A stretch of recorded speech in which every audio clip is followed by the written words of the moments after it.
Good morning, dear students. Today we shall learn Unit 9.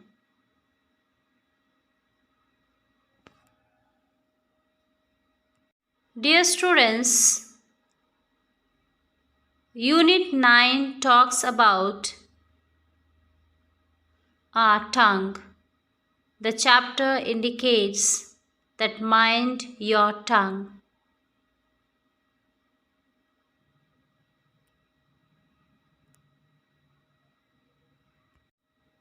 Dear students, before we start this class, let us close our eyes and as I pray to the Lord. Open my mind to your grace, O Lord, as I begin my study today. You are the source of all wisdom and truth. So guide me along the right path, that I may persevere in my studies and scholarship. May I learn well what I need to know. May I understand what I need to learn.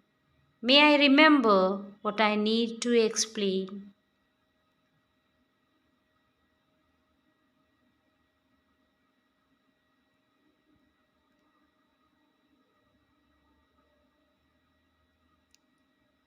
Students, let us open our eyes.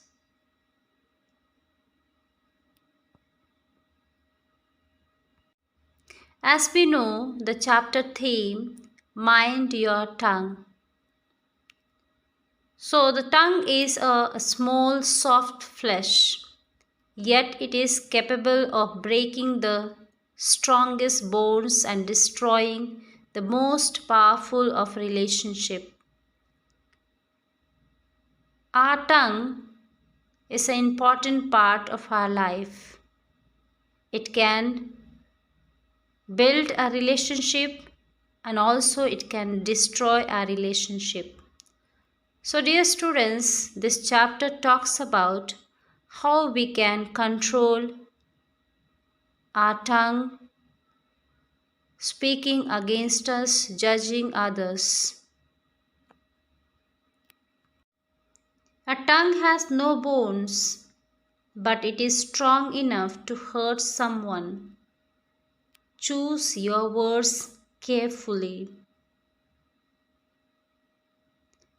Yes, it is true that tongue does not have bone, but it is very strong to hurt someone. So whenever we speak, let us use our words very carefully.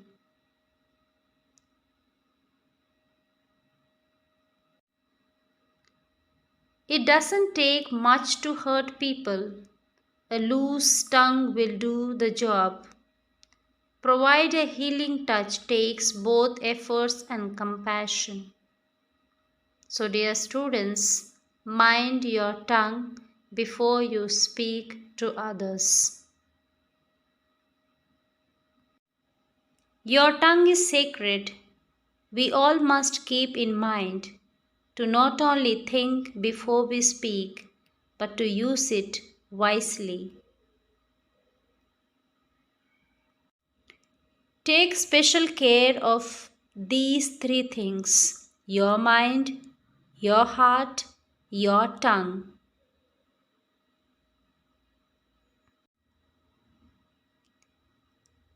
This chapter talks about a story about the person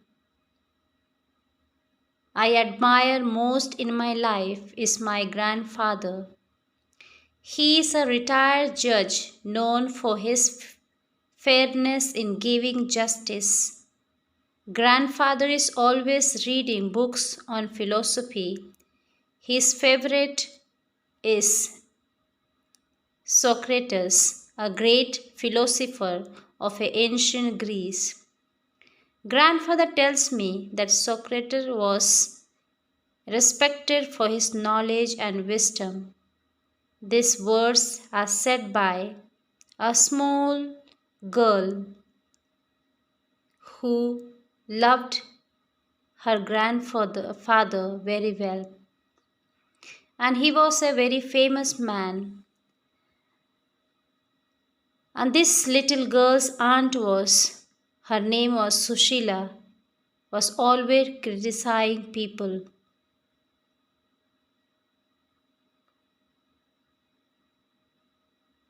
So grandfather thought of teaching a lesson to the aunt. One evening, Aunt Sushila returned from a kitty party and told grandfather, I have to tell you something about your friend Mr. Bansal. Sushila, wait a minute before you tell me about Bansal. I want you to pass a triple filter test, grandfather said. So before she could say about his friend, he told her that I want you to pass a triple filter test. Baba, a test at my age? Anyway, what's a triple filter? Aunt Susila asked. So when grandfather asked her for triple filter test, aunt told, what is that? I do not know.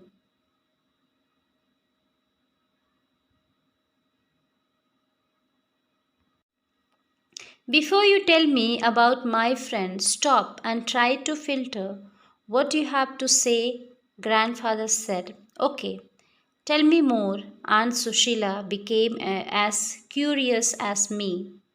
The first filter is truth. Sushila, are you going to tell me only the truth about Bansal? Grandfather asked. So first question was for aunt that to speak truth about the Bansal. Well, Meera said she heard about it so.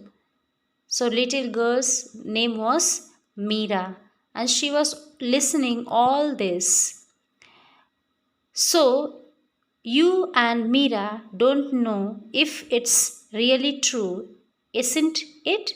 Grandfather pointed out. Let's continue. The second filter is called the filter of goodness. Will you be telling me the something good about my friend? So second question was to tell the goodness about the Bansal. Not really, Aunt Sushila said. Grandfather continued, oh, you want to tell me something bad about him and you don't know it's true? Oh, let's try the third filter usefulness. Will you be telling me something about my friend that will be useful to me? No, I mean, Aunt Sushila hesitated. Sushila, that's the problem. Whatever you were going to tell me is not true, good, or useful, then it is worth taking about. Grandfather asked Aunt. Sushila was embarrassed and left the room saying that she had something work to do. Grandfather, you are a genius. How did you invent such a test? I asked. Grandfather winked at me. It's not my test. I learned it from my philosopher and guide, Socrates. So, dear students, whenever we need to use our tongue very carefully, and whenever we need to talk about the goodness, the truth, the useful things about others. We are no one to destroy others' life by judging others, by talking about others, by misusing others with our words. Remember, we are the messengers of goodwill. So, dear students, always try to speak good about others, what is truth. Never judge others, never destroy others with our tongue. So keep in your mind that we need to control our tongue. Whenever we speak about others, we need to talk about good about others. 6 important guidelines in life. When you are alone, mind your thoughts. When you are with friends, mind your tongue. When you are angry, mind your temper. When you are with a group, mind your behavior. When you are in trouble, mind your emotions. When God starts blessing you, mind your ego. So remember these 6 important guidelines in your life.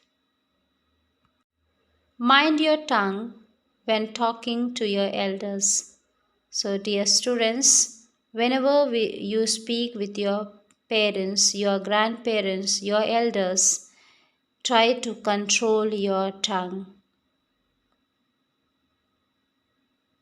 Never speak ill of others, especially about your elders. Thank you, dear students.